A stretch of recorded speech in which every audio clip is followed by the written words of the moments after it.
오늘 주님께서 주시는 말씀은 마가복음 11장 15절에서 19절의 말씀입니다.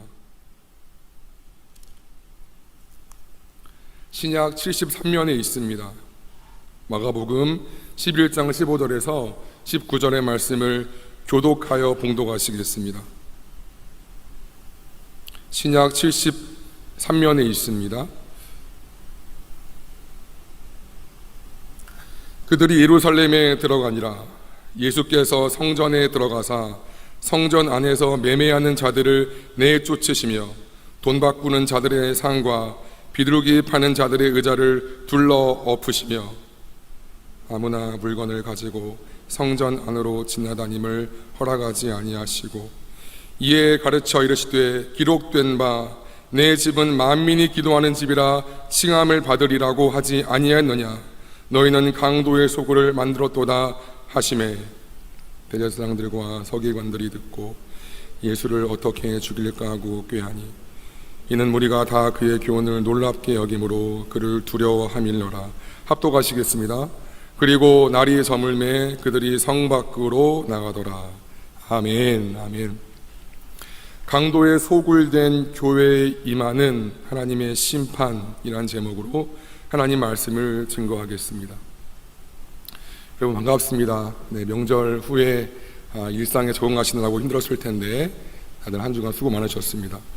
같이 한번 인사할까요? 우리 잠도 확 깰 겸 잘 오셨습니다 라고 같이 한번 인사하면 좋겠습니다. 네, 잘 오셨습니다. 여러분 앞뒤 잡으시면서 잘 오셨습니다. 네, 우리 뒤에 진희자매도 맞네요.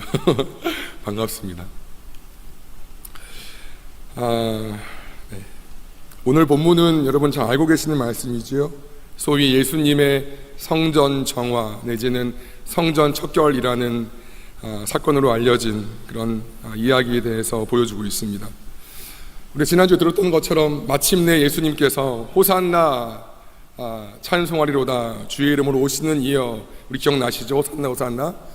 그런 인파들의 환영 속에서 예루살렘의 십자가를 지기 위하여 마지막 종료주일과 고난주간이죠. 그 마지막 5일을 보내기 위해서 예루살렘에 드디어 입성하십니다. 그리고 입성하신 날 첫 번째로 하신 일은 예루살렘에 올라오셔서 가장 먼저 성전의 모든 것을 둘러보신 것이었습니다. 우리 11장 11절이요. 오늘 읽진 않았지만 11장 11절을 같이 한번 읽겠습니다. 성경을 안 덮으셨지요? 11절을 같이 한번 읽겠습니다. 시작. 예수께서 예루살렘에 이르러 성전에 들어가사 모든 것을 둘러보시고 때가 이미 저물매 12 제자를 내리시고 베다니에 나가시니라. 첫째 날 주일이었어요. 우리 지금으로 말하면 종려주일이죠. 올라가셔서 제일 먼저 하신 일은 다른 것이 아니라 예루살렘의 성전을 보러 가신 것이었습니다. 이처럼 예수님의 신자를 향한 가장 우선적 관심은 하나님을 어떻게 예배하고 있느냐에 있습니다. 다시 말씀드릴게요. 이처럼 예수님의 신자를 향한, 교회를 향한 가장 우선적인 관심은 하나님을 어떻게 예배하고 있느냐에 있습니다. 신자의 삶, 그리고 그 안에 있는 많은 고민과 염려와 걱정들에도 자비로우신 예수님은 관심이 있으시지만, 하지만 그보다 우선되게 더욱더 관심을 갖고 계신 것은 하나님과 신자와의 관계입니다. 지금 네가 나와 어떻게 관계하고 있느냐를 가장 먼저 보신다는 것입니다.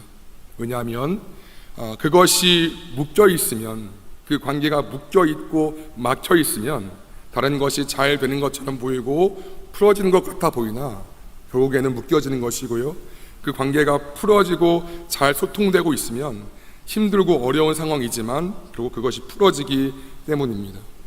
그리고 이런 하나님과의 신자의 관계를 가장 잘 보여주는 것이 오늘 성전의 모습처럼 우리의 예배드리는 모습입니다. 우리가 예배를 어떻게 드리고 있는가, 내가 어떠한 마음가짐으로 이 공예배 때 나아가서는 내 삶의 현장의 그 자리에서 어떻게 삶의 예배를 드리고 있는가까지를 보면 단적으로 하나님과 내가 어떤 지금 친밀도를 유지하는가, 어떤 관계인가, 교제인가를 볼 수 있습니다. 그래서 예수님은 예루살렘에 입성하시자마자 예루살렘에서 어떤 가난한 자, 힘든 자도 말고 예루살렘에 그리고 어떤 권력자도 아닌 가장 먼저 성전에 올라가셔서 모든 것을 둘러보신 것입니다. 제일 큰 관심인 것이죠. 어떻게 성전에서 이스라엘 백성들이 예배를 드리고 있는가. 지혜로운 직원은 상사의 마음이 어디 있는가를 잘 알아서 그의 관심을 알아서 거기에 맞게 일하는 직원이 지혜롭지요. 그리고 CEO는 많은 직원들이 있겠지만 자기의 마음에 부합하는 자를 택해서 승진을 시키고 더 큰 직책을 맡깁니다. 당연한 것이지요. 그렇다면 창조의 주인 되는 하나님께서 하나님의 마음에 합해야 내 인생이 풀려진다는 것은 자명한 진리입니다. 내 인생을 계획하시고 조성하신 분이 하나님이라면, 그리고 그분이 내 인생의 키를 갖고 있고 내 삶을 끌어가신다면, 내 인생의 CEO 되신 그분의 관심과 마음에 부합하는 일을 하는 것이 내 인생이 풀어지는 가장 지름길인 것입니다. 아무리 힘들어도 하나님만 바라보고 하나님과 교제하기를 힘쓰면 그 인생 하나님이 책임져 주십니다. 지금 막힌 것 같고 안 되는 것 같은데 그럼에도 불구하고 낙심하지 않고 끊임없이, 우리 방금 찬양했지요, 모든 시선을 주님께 드리고, 할렐루야, 이런 자는 하나님 끝까지 그 인생 책임지십니다.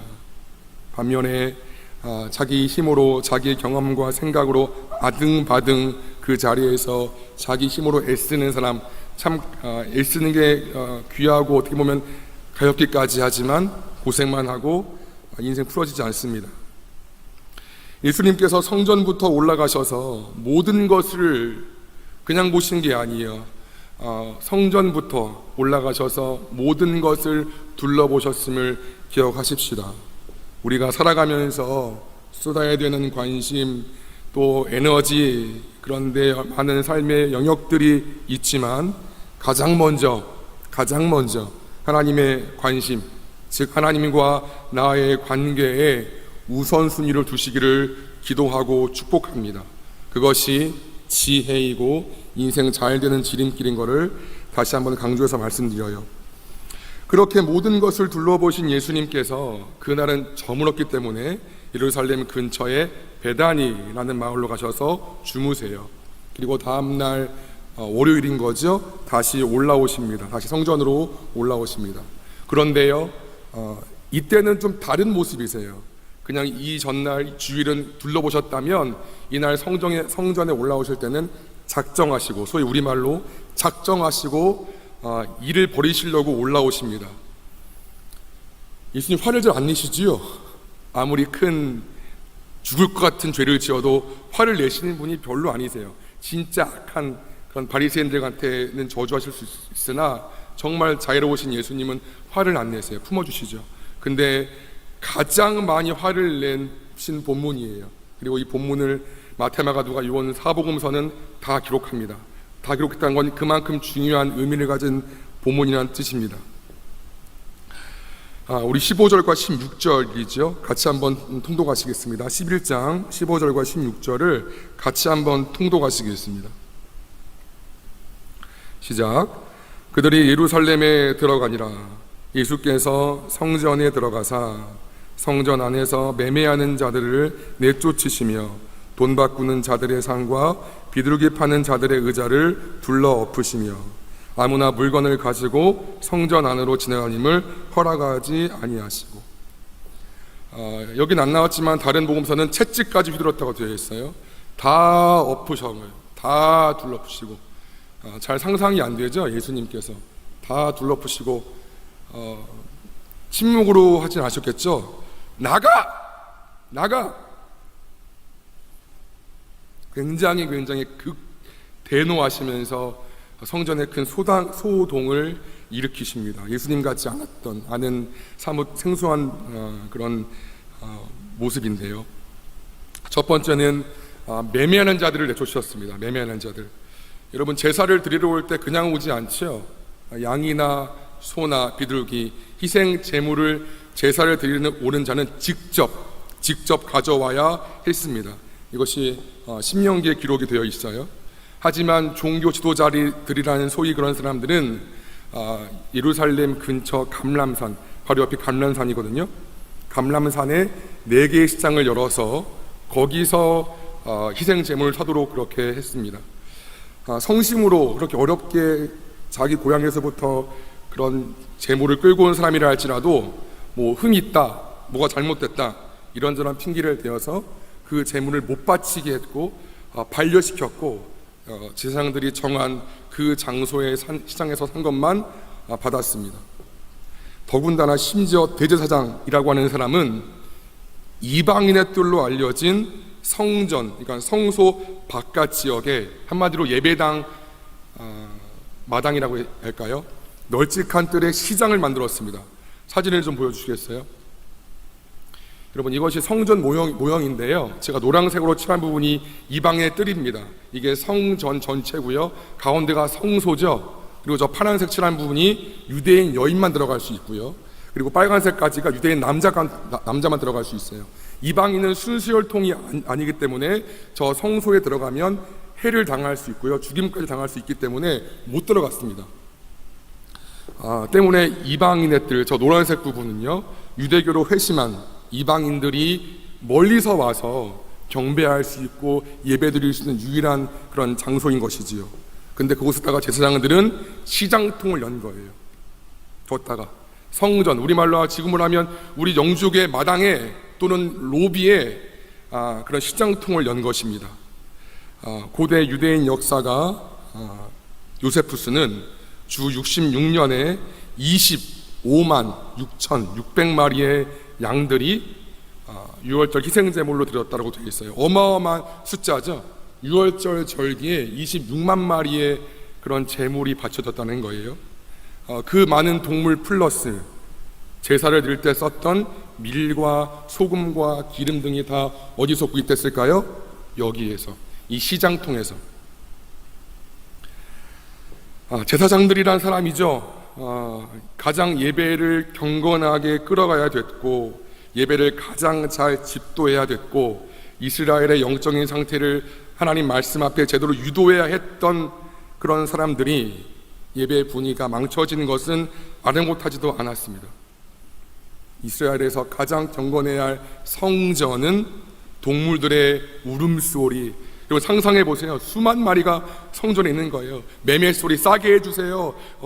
이게 더 좋아요. 흥정소리. 엉망진창인 거죠. 엉망진창인 거예요. 멀리서 온 이방인들은 예배드릴 장소도 없었던 것이지요. 예수님 마음이 어땠을까요? 천불이 올라가요. 천불이 올라왔을 겁니다. 첫날 그걸 다 보시고 주무셔고 다시 올라왔는데 왜 작정하셨는지 아시겠지요? 잠이 오셨을까요? 저는 못 주무셨을 것 같아요. 예수님 인간이니까 그 마음이 아프셔가지고 잠을 못 이루셨을 것 같아. 작정하시고 올라오신 거죠. 게다가 돈 바꾸는 자들의 상도 둘러 엎었습니다. 당시 상인들은 유대 통화로만 거래를 했어요. 유대 돈이죠. 또한 성전에 내는 그 성전세도 유대 통화로만 받았어요. 때문에 사람들은 모든 여러 지역의 그런 통화는 유대 통화로 환전해야 했습니다. 여러분, 로마는 드라크마예요. 들어보셨죠? 드라크마에는 우상 숭배자였던 가이사, 즉 황제의 흉상이 있었기 때문에 받지 않았습니다. 때문에 그 히브리의 세겔로 바꿨지요. 이때 돈 바꾸는 자들은 과도하게 환전 수수료를 받았고요. 독과점이었던 그런 성전의 시장에서의 상인들은 터무니없이 값을 매겼습니다. 때문에 어마어마하게 돈을 벌었지요. 부자가 되었습니다. 부자가 되었어요. 일단 성전 안에서 희생 제물을 팔 수 있고 돈을 바꿀 수 있는 환전상의 권리를 얻게 되면 돈을 때로 번 것인데, 그럼 그 권리는 누가 줬을까요? 그 많은 상인 중에서 A, B, C 상인이 택정됐어요. 여기서 판매하세요라고 감히 성전 안에서 그따위 짓을 할 수 있게 권리를 준 사람들이 누구였을까요? 당시의 제사장들이었죠. 당시 부유층이었던 종교 지도자, 썩어버린 지도층이었다는 것입니다. 당연히 이들과 상인들 사이에 청탁과 로비, 커미션, 오고 가는 돈 뒷거래, 그 냄새나는 것들, 인맥, 지연 다 됐겠죠. 제사장님, 우리 한번 넣게 해주세요. 뭐 들어갔죠. 소위 말하면 냄새나는 것들. 아이고 주여, 이걸 목회자가 했다는 거예요. 목회자와 상인들 간의 그런 더러운 것들을 통해서 이번에는 자네가 판매하게, 그리고 거기서 판 수익에 더 많은 수익금을 주는 사람들을 오케이 낙정. 이스라엘에서 가장 경건해야 할 사람들이 이렇게 예배를 망치고 자기 배를 배불렸고, 상인들은 또한 그걸 이용했고, 사람들은 의례 이것을 당연하게 생각했고, 이것이 당시 성전의 모습이었고, 이스라엘의 영적인 바로미터였기 때문에 이것은 즉 이스라엘의 당시 예수님 시대의 영적인 모습이었습니다. 얼마나 많이 하나님 예수님께서 진노했을까요? 우리 17절을 다 같이 보시겠습니다. 통독하실게요. 이렇게 말씀하세요. 화를 내시면서 17절입니다. 시작. 이에 가르쳐 이르시되 기록된 바 내 집은 만민이 기도하는 집이라 칭함을 받으리라고 하지 아니하였느냐. 너희는 강도의 소굴을 만들었도다 하시매. 이방인들을 포함하여 만민이 기도하여야 할 지배할 성전이 강도의 소굴이 되었다고 크게 화를 냈습니다. 강도의 소굴이 마치요 성전에서 드리는 예배를 핑계로 더러운 기업이 되었다는 것입니다. 참 마음이 아픈 본문이에요. 근데 이걸 사복음서는 다 기록해요. 어떤 의미가 있지요?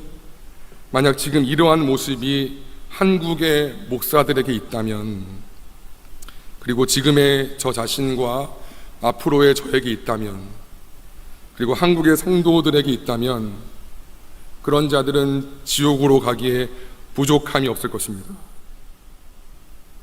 수십만 마리의 제물로 26만 마리예요. 어마어마한 제물로 제사를 드리고 매일마다 제사를 드리지만 하나님의 명령과 마음과는 완전히 동떨어진 껍데기뿐인 신앙이었고요. 예수 이름 팔아서 내 배 불린 신앙이었고요.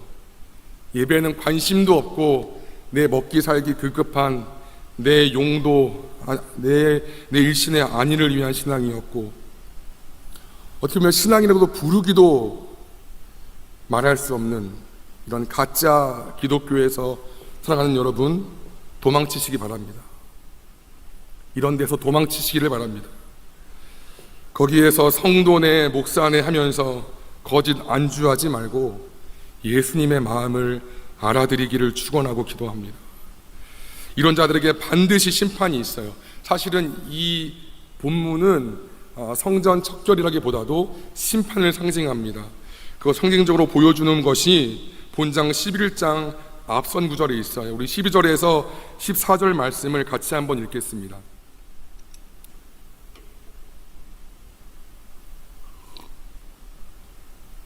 시작.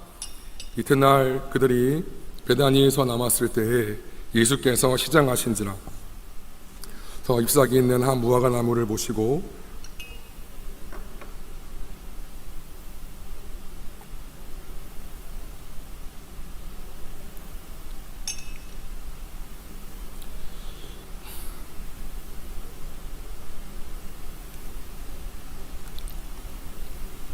아멘.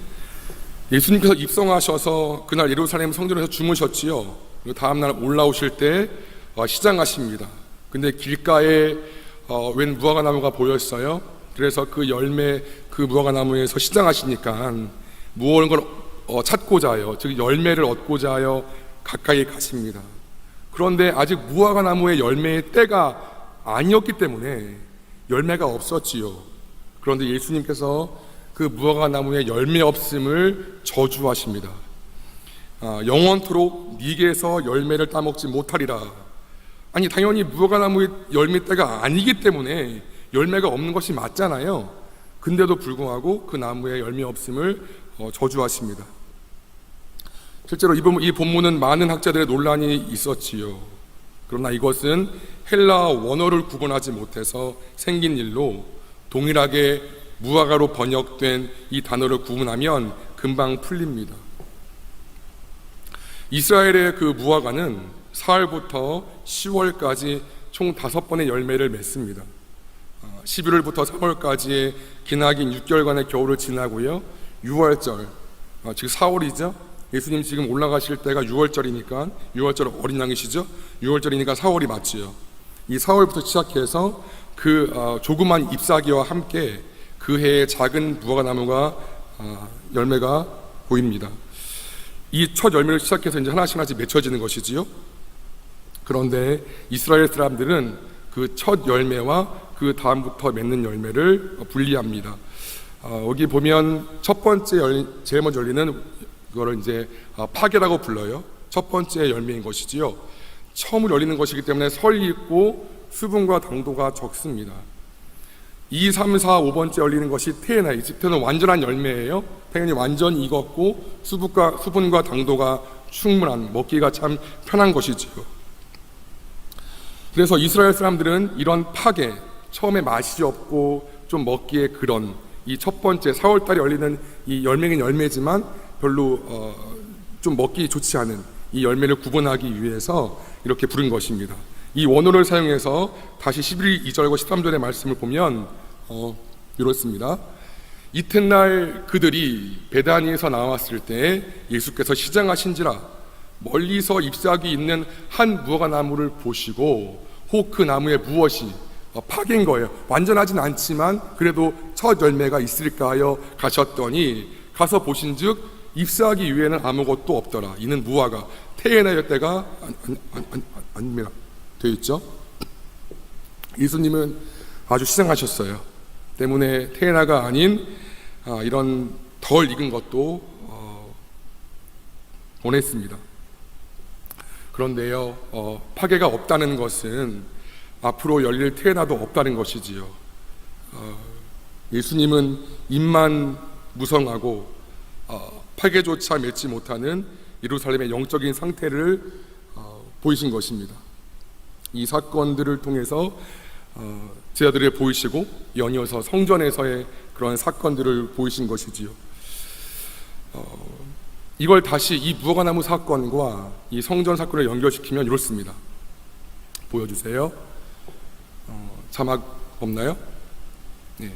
무화과나무, 하나님의 언약 백성인 이스라엘에, 그렇죠? 무엇이 있을까요? 다가가신 예루살렘의 성전에 입성하신 예수님께서 이 나무를 보신즉, 즉 발견한 것은 달려있는 것이 열매 없는 잎사귀뿐인 것이지요. 즉 성전에 출입하는 이스라엘 종교 지도자들과 백성들의 형식적이고 외식적인 삶이었다는 사실을 보여줍니다. 여러분, 예수님께서 이스라엘에게 원하시는 것은 잘 익은 테에나가 아닌 것이었습니다. 그냥 파괴 정도의, 아직 잘 익지 않았지만 덜 익은 그런 정도의 그런 영적인 모습만 봤더라도 예수님은 만족했을 것입니다. 그런데 예수님이 첫날 그 모든 것을 둘러보셨을 때에 심지어 파괴조차도 없던 것이지. 아직 이스라엘의 때가 아닌 걸 알았기 때문에 예수님이 원했던 것은 그저 아직 수분도 없고 당도도 없는 파괴 정도의 열매였는데 그것조차 보지 못했기 때문에 심판하신 것입니다. 그들에게 종교적인 외형은 있었습니다. 그렇죠? 26만 마리의 제물을 바칠 만큼 밖으로는 말씀을 암송했고요, 제사 예배 드렸고요, 기도했고요, 구제했고요, 봉사했습니다. 그런데 주님이 성전으로 가까이 가서 보니 주님이 무화과나무의 잎이 무성해서 파괴가 있겠다 싶을 정도로 가서 보니 같은 거예요? 오히려 아무것도 없던 것이었습니다. 오히려 하나님의 성전을 기업화하고 강도의 구혀로 만들어버린 것들을 보며 극노하신 것이죠. 마태복음은 이렇게 말씀합니다. 같이 한번 읽겠습니다. 시작. 외식하는 자들아, 이사야가 너희에 관하여 잘 예언하였도다. 일러스되 이 백성이 입술로는 나를 공경하되 마음은 내게서 멀도다. 입술로는 나를 공경하되 마음은 내게서 멀도다. 우리가 주일을 이렇게 맞이하여서 예배 자리로 나왔잖아요. 근데 우리의 마음은 하나님과 멀까요? 가까울까요? 뜨겁게 찬양하고 기도하고 나아가지만 이 말씀처럼 우리의 마음은 입으로는 공경하고 존중하고 사랑한다고 하지만 파괴 없는 잎사귀만 무성한 그런 나뭇잎과 같은 모습이 아닐까 봅니다. 예수님께서 우리에게 대단한 헌신을 바라시는 것이 아닌 것입니다. 누가 봐도 성숙한 신앙인의 모습도 아닌 것입니다. 그저 잠잠히 주님을 사랑하고 알아가고 하루 조금이라도 말씀과 기도를 통해서 하나님과 교제하는 것, 그런 파괴 정도의 모습을 바라보십니다. 여러분, 제 삶을 돌아봐도 하나님이 제게 원하시는 것은 테라가 아닌 그런 파괴였습니다. 20살부터 영적인 리더를 했지요. 20살이 누구 있죠 지금? 우리 준아인가요? 이때부터 하나님 맡겨주셔서 영적인 리더 직분을 감당했어요. 근데 뭘 알겠어요. 맡겨주신 영혼 그저 맡겨주셨으니까 잘 모르면서 기도하고 전도하고 나름 열심히 했지요. 근데 주님 보실 때 얼마나 그것이 참 미성숙했을까요? 지금은 또 어떨까요? 지금이라고 해서 제가 완전한 열매가 되었을까요? 그렇지 않지요. 여러분들 보실 때도 그렇지만 참 부족한 교역자고 부족한 사람이고 부족한 가장입니다. 여전히 파괴 정도밖에는 맺지 못하는 그런 사람이에요. 하지만 하나님께서는 이 파괴같이 덜 익고 참 맛없는 그런 열매라 할지라도 주님께 맺혀드리면 하나님께서 너 왜 그거밖에 못하니? 라고 책망하지 않으시고 그것으로 그저 받으시고 애썼다, 수고했다, 됐다 라고 말씀해 주시니 또 얼마나 감사합니까? 임원 리더 여러분들 마찬가지고요. 우리가 하나님께 드리면 얼마나 아름답게 태에나를 맺혀드리겠어요. 하나님 보실 때 그저 주신 것에 감사하고 하나님 알아가기를 애쓰는 파괴 정도만 맺혀도 하나님이 기뻐하십니다. 그런데 만약 이런 부족한 모습이라도 없으면 이후에 잘 익은 태에나 무화과 나무 열매도 기대할 수가 없거든요. 파괴가 맺혀야 태에나가 맺히는데 파괴가 없으니까 예수님께서 극노하시는 거예요. 주께서 오래 참으시다가 결국 심판하십니다. AD 70년경에 로마의 티투스 장군에 의해서 그들이 그토록 자랑스러워했던 성전이 돌 위에 돌 하나도 남지 않고 다 완전히 파괴됩니다. 성전을 중심으로 했던 그들의 가짜 신앙, 본질을 잃어버린 신앙도 다 파괴되지요. 이렇게 심판이 되어집니다. 누가복음 말씀을 우리 같이 한번 읽지요. 시작. 이에 비유로 말씀하시되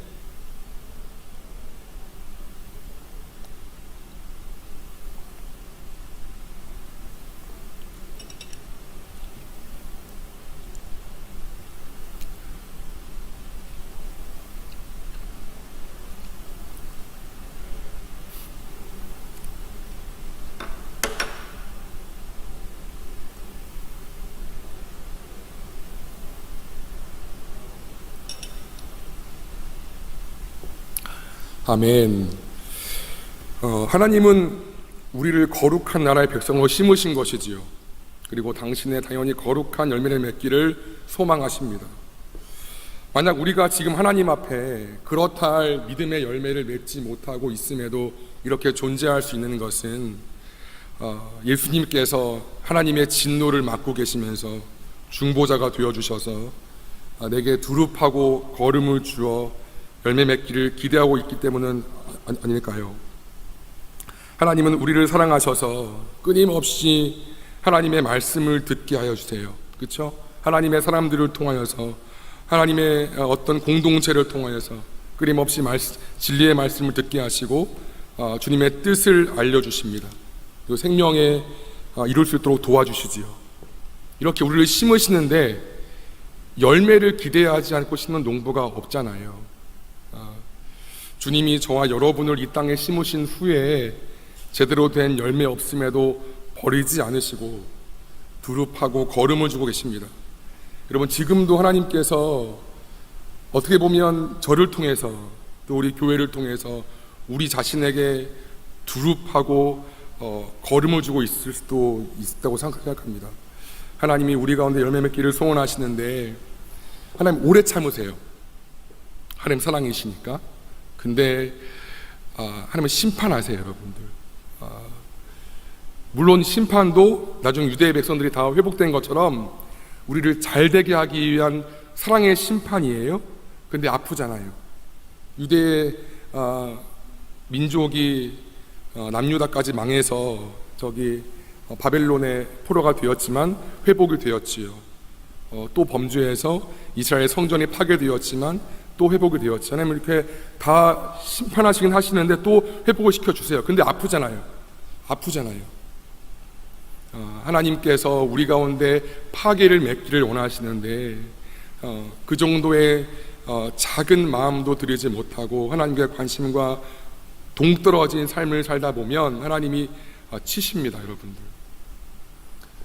제가 요즘 CCM을 들으면서 하나 걱정되는 건 너무 좋아요. 너무 좋고 감사한데 하나님의 공의, 하나님의 정의, 심판에 대해서는 좀 다루는 내용들이 별로 없는 것 같아요. 하나님은 위로하시고 사랑하시고 평화를 공표하시고 아멘이죠. 맞지요. 근데 이 한 측면만 너무 강조되는 것은 아닌가 생각이 들어요. 그렇지 않거든요. 하나님이 오래 참으시지만, 오래 기다리시지만, 하나님 또 사랑이시지만 악을 간과하지는 않으시는 분이세요. 하나님이 그렇다면 당연히 무화과 나무의 열매를 저주하면 안 되었죠. 그렇죠? 하나님의 심판을 상징하는 모습처럼 심판이 되었습니다. 여러분들도 하나님의 이 심판이 있다는 것을 반드시 기억하시면서 지금 내 삶에서 보기 원하시는 파괴의 열매는 무엇인가 기억하시면서 다시 한번 묵상하시는 시간이 되었으면 참 좋겠습니다. 말씀을 정리합니다. 예수님께서 예루살렘에 입성하신 후 가장 먼저 하신 일은 예루살렘의 성전에서 모든 것을 둘러보셨다는 것을 기억하십시다. 하나님은 나와 주님과의 관계에 가장 많은 관심을 갖고 계십니다. 주님은 나의 어떠함을 원하시는 것이 아닌 나의 존재 그 자체를 원하신다는 것을 기억합시다. 또한 주님이 찾으시는 것은 태의 완전한 열매가 아닌 파괴 정도의 설익은 열매라는 것도 기억합시다. 대단한 것, 뛰어난 것 아닌 그저 있는 모습 그대로 주어지는 환경에서 그저 주님 따라가기 위해 참 어설프지만, 참 부족하지만, 참 미약하지만 그저 주님 따라가기 위해 애쓰는 그저 그 하루하루의 삶을 원하시는 것을 기억합시다. 그리고 마지막으로요, 여러분, 회개하지 않고 강도에 소굴된, 음란에 소굴된, 방탕에 소굴된 것이 내가 아닌가를 좀 돌아봅시다. 하나님의 성령이 너희 안에 계신 것과 너희가 성전된 것을 알지 못하느냐 하신 것처럼 우리 안에 성령님이 계시는 걸 내가 인정하는데 마치 내가 강도에 소굴된 것은 아닌가 돌아보기를 원합니다. 이런 자에게 회개하지 않으면 반드시 치십니다. 지금은 예수님께서 두루 파서 우리에게 거름을 주고 계시는 은혜의 때입니다. 지금도 은혜를 주고 계시는 중이세요. 그 주님께 온전히 반응하고 농부되어 우리를 심으신 하나님의 기대에 따라 믿음의 열매를 맺고 신앙의 진보를 이루는 우리가 되기를 간절히 소망합니다. 아멘.